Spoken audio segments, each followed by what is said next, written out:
And this is the kind of morality that you get out of a divine command theory that, again, offers no retort to the jihadist other than, sorry, Buster, you happen to have the wrong God.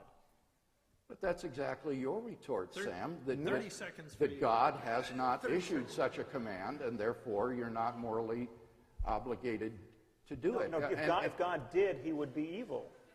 I mean, so I can get behind that God. If God is issuing that command, he's an evil bastard. The problem is that you see on atheism, you don't have any basis for making that kind of moral judgment. I've tried to give you a basis. I'm sorry.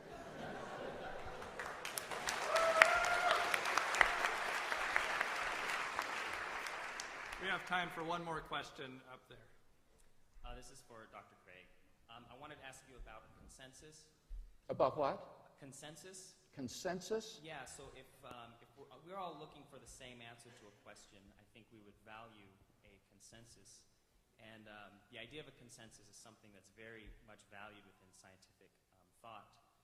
So if God is the basis for morality, it seems like it would be easy to come up with a consensus. And yet within Christianity, among Christians who are reading the same Bible and worshiping the same God, you find an absence of consensus, where questions like, is evolution true, or is homosexuality wrong, there's a vast variety of debate within Christianity, almost as much as there is with Christianity and secularism. And yet in the secular world, those questions, we have found consensus, and they've generally been put to rest.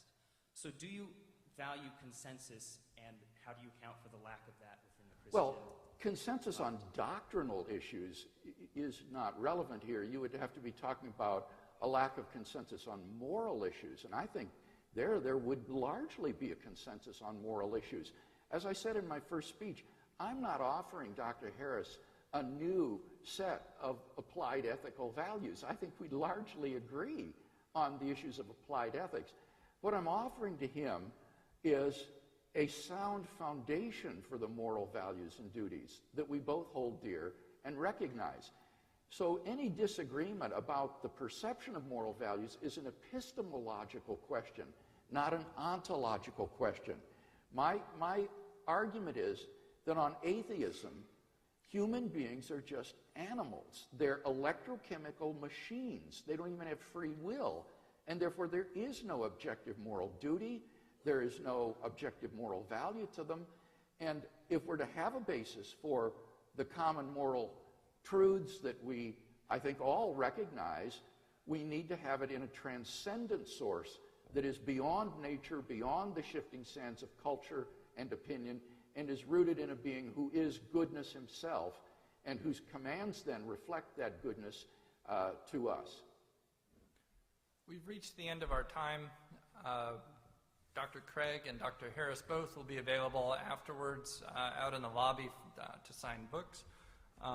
I'd like to take a moment to acknowledge Arnav Dutt, who spent a good portion of the debate operating the PowerPoint, which I believe on faith was going on behind me, and Aaron Ray, who is our timekeeper.